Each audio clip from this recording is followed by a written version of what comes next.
responsabilidade civil decorrente dano ambiental. A teoria da responsabilidade integral. Querto Nascimento e Costa e Letícia de Souza Messias. Resumo: o presente estudo se prestará a analisar a visão lançada ao meio ambiente com o advento da Constituição Federal de 1988, bem como as consequências decorrentes da maior guarida a ele conferida. Em um contexto de maior valorização do meio ambiente, como consequência, há a necessidade de imputação de penalidades aos agentes que lhe causem danos, a partir do que é possível vislumbrar tanto a busca por preservação quanto por reparação, o que nos leva a abordar de forma sucinta a questão da dupla imputação. Do dano causado, ocorre o advento da responsabilidade objetiva decorrente de danos ambientais, a qual, atrelada à teoria do risco integral, busca cumprir o papel de expansão da guarida ao meio ambiente através da ampliação das possibilidades de incidência da responsabilidade decorrente da ausência de cautela. Introdução. Em especial após o advento da Constituição Federal de 1988, resta inquestionável a relevância conferida à tutela do meio ambiente. Nesse contexto, é necessária a criação de mecanismos capazes de dirimir os danos decorrentes da ação humana. Nesse contexto, é possível a incidência de responsabilidade de diversas naturezas, as quais podem ser, inclusive, cumuladas. Nesse âmbito, será conferido enfoque à responsabilidade civil decorrente de dano ambiental, o que acarreta, em especial, a incidência de penalidades com o intuito de reestruturar o ambiente ao status quo ante. Nos casos de responsabilização por danos ambientais é necessária a ampliação das possibilidades de responsabilização dos agentes, contexto no qual está incluída a responsabilização objetiva bem como a teoria do risco integral, o que perpassa o princípio do poluidor-pagador, assim como a possibilidade de responsabilização solidária e incidência sobre pessoas jurídicas. O patamar no qual estavam os aspectos ambientais em um passado recente, gera a necessidade da edição de normas e de entendimento jurisprudencial que seja capaz de lhe conferir maior guarida. No presente momento, os aspectos ambientais passaram a ser destaque dentre as políticas públicas e entendimentos dos tribunais superiores. 2. A tutela ao meio ambiente em contraposição ao dano ambiental. No panorama atual, resta inquestionável a tutela conferida ao meio ambiente e a busca pela sua preservação por meio de previsões constitucionais. A Carta Magna de 1988 consagrou a tutela ao meio ambiente por meio de disposições expressas que impõem como obrigação aos entes estatais, bem como à sociedade como um todo, a sua proteção, com o intuito de garantir a integral preservação. Nesse contexto, o meio ambiente é definido como um direito fundamental do homem, o qual necessita, para a sua constituição, da participação e responsabilidade partilhada do Estado e da coletividade. É considerado um direito fundamental, intergeracional, intercomunitário, incluindo a adoção de uma política de solidariedade, Leite, 1999, p. 83. Porém, a despeito da guarida conferida pelo texto constitucional, bem como diante da utilização de instrumentos processuais para garantia da sua tutela, não raras vezes ocorrem situações caracterizadas como dano ambiental. Sobre a temática preleciona Sampaio. As principais tarefas da ciência jurídica no apoio a esse esforço em que se empenham os povos consistem, basicamente, em primeiro lugar, em estabelecer normas que prevejam e desencorajam condutas consideradas nocivas aos objetivos colimados de proteção e recuperação do meio ambiente e de sua compatibilização com as atividades cotidianas do homem.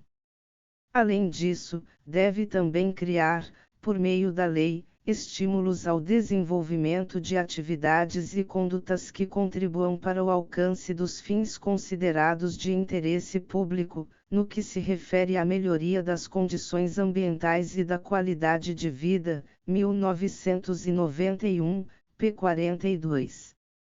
Tendo em vista a posição ocupada pela preservação do ambiente em um passado recente, oportunidade em que tal temática era facilmente colocada em segundo plano, a preocupação dos entes estatais e da sociedade reside na busca de alternativas para a amenização dos danos ao meio ambiente através do desenvolvimento sustentável.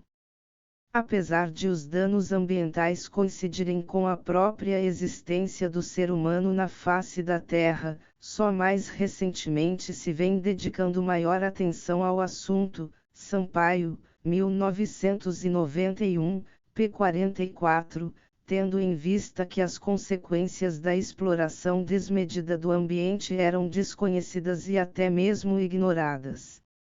Nesse contexto ocorre o advento das obrigações que possuem como primais objetivo impedir a ocorrência de danos ambientais, quais sejam as obrigações de fazer, de não fazer e de indenizar, conforme reconhecida pela súmula 629 editada pelo Superior Tribunal de Justiça, segundo a qual quanto ao dano ambiental, é admitida a condenação do réu à obrigação de fazer ou a de não fazer cumulada com a de indenizar.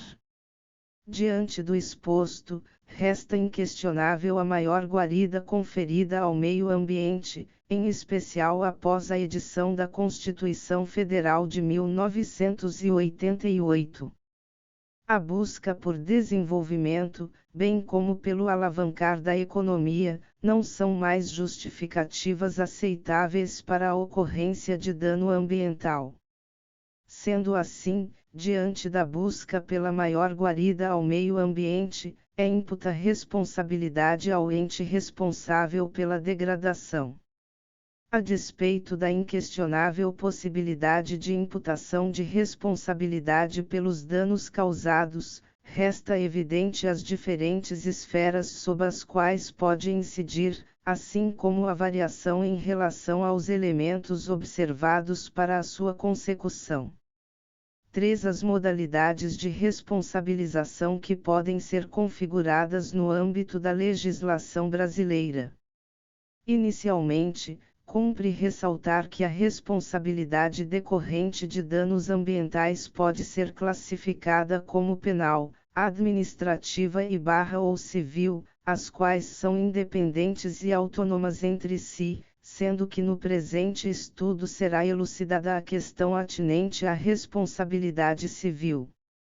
Nesse âmbito, a responsabilidade civil visa a efetivação da reparação do dano em si e subsidiariamente a imposição de consequências pecuniárias decorrentes dos danos ambientais. O Código Civil coloca em evidência a responsabilidade civil subjetiva, ao passo que para gerar o dever de indenizar, fazia-se necessária a existência de 4 elementos: 1. Ação ou omissão, 2. Dano, 3. Nexo causal, e 4. Culpa ou dolo. Baseava-se na ideia da culpa em sentido estrito, negligência, imperícia e imprudência, e do dolo, Bedran, Mayer, 2013, p. 47. Porém, a despeito do exposto, no âmbito do dano ambiental, tal premissa não prevalece. Nesse viés, a responsabilidade civil decorrente de danos ambientais é objetiva, ao passo que independe da existência de dolo ou culpa para a sua imputação.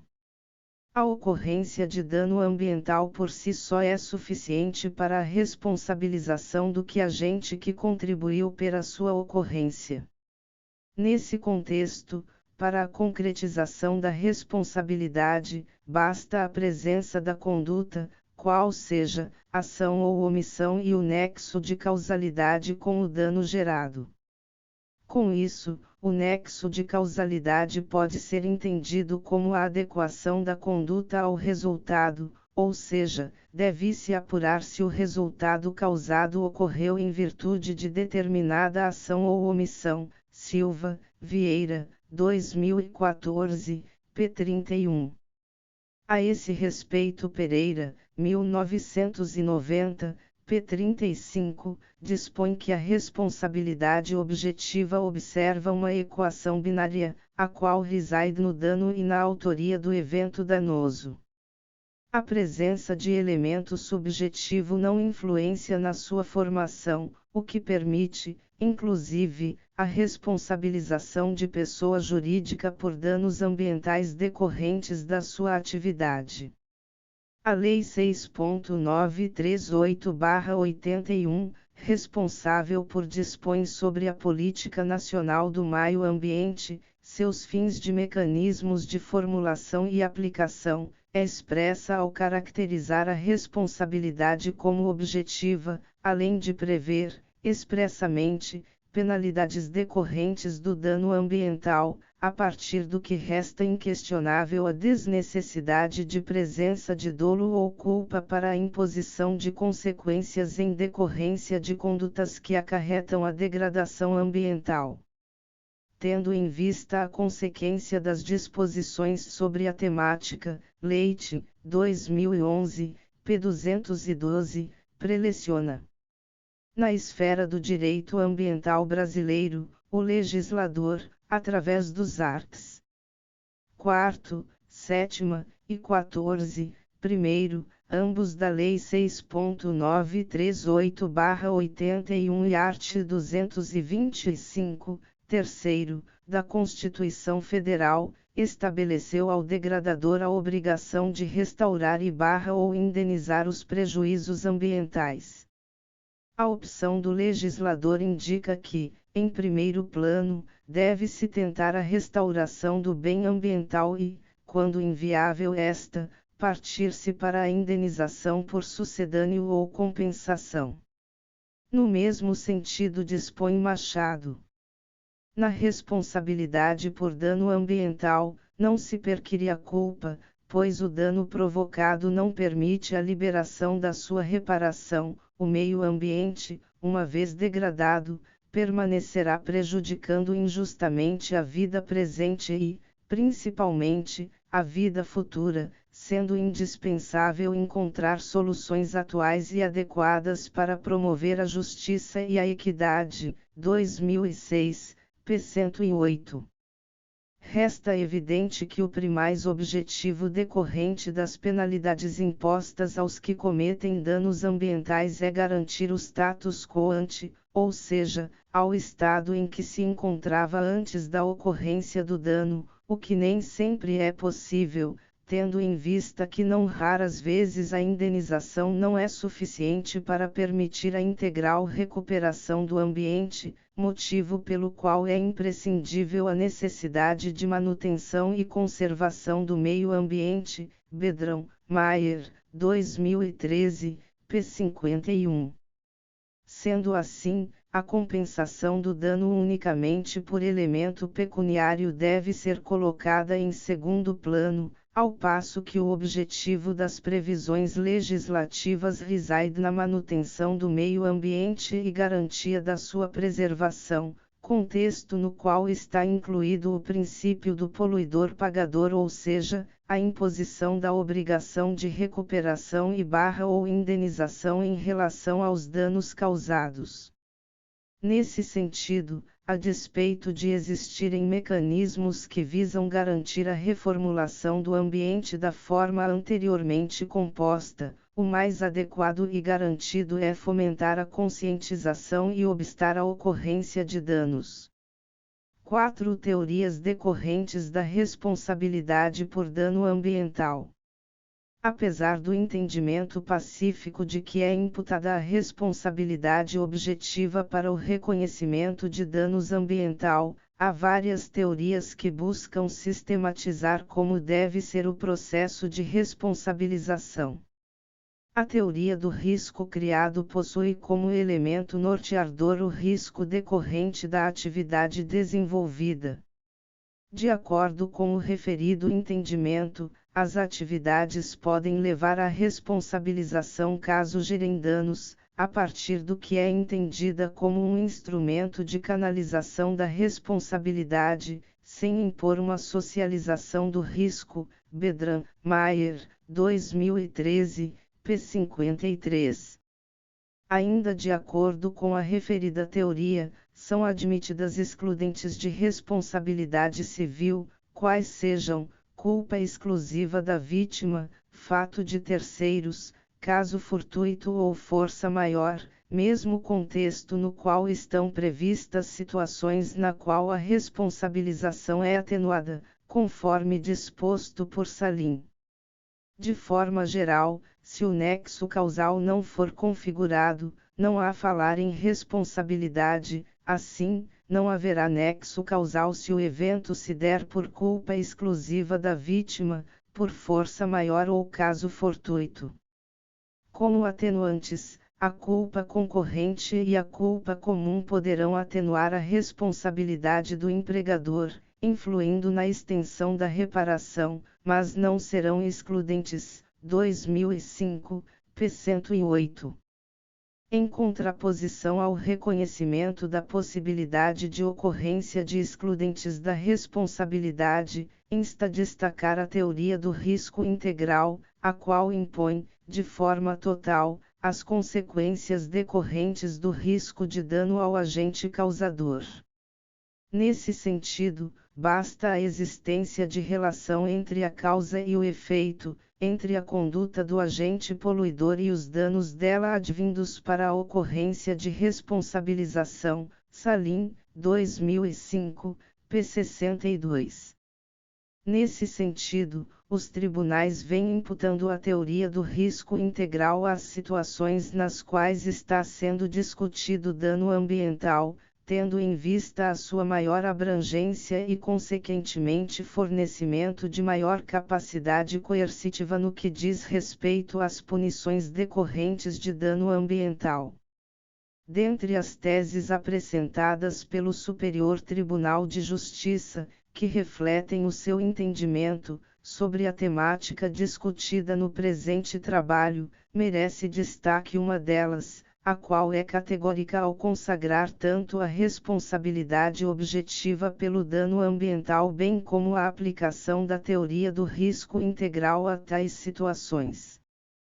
Tese 10. A responsabilidade por dano ambiental é objetiva, informada pela teoria do risco integral, sendo o nexo de causalidade o fator aglutinante que permite que o risco se integre na unidade do ato, sendo descabida a invocação, pela empresa responsável pelo dano ambiental, de excludentes de responsabilidade civil para afastar sua obrigação de indenizar.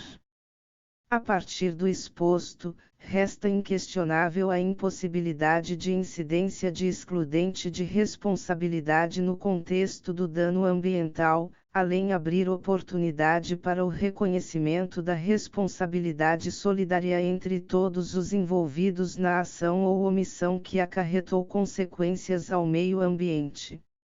Nesse sentido, com o intuito de conferir a maior tutela possível ao meio ambiente, é evidente que os tribunais superiores reconhecem a possibilidade de incidência da teoria capaz de acarretar a responsabilização do agente da forma mais ampla e incisiva possível.